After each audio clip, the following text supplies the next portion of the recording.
So Hee Haw taught me a bedtime story that I tell my kids, and I'm going to teach it to you so you can tell yours. It's called Rindercella. It's the story of Cinderella told backwards. So once upon a time in a corn country lived a beautiful girl, and her name was Rindercella.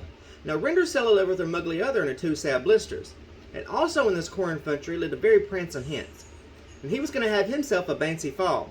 And he invited people from miles around, especially the pitch people. Now Rindercella's muggly other and her two sad blisters went to buy some drancy fesses, to wear to this fancy fall. But Rindercella couldn't go because all she had to wear were some old roady dags. So she just cat down and stride. And she was kitting their shrine, and there before her appeared her Gary Mudfather, and he touched her with his magic mand.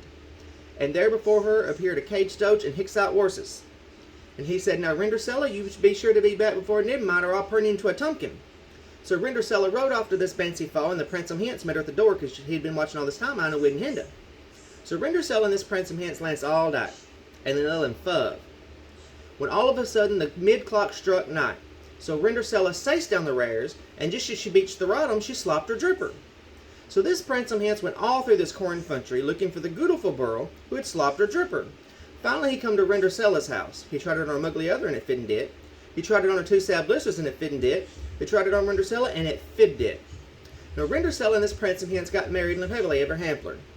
Now the story of the story is, if you go to a fancy fall and you don't have a Prince Hence loll and fub with you, don't forget to slop your dripper.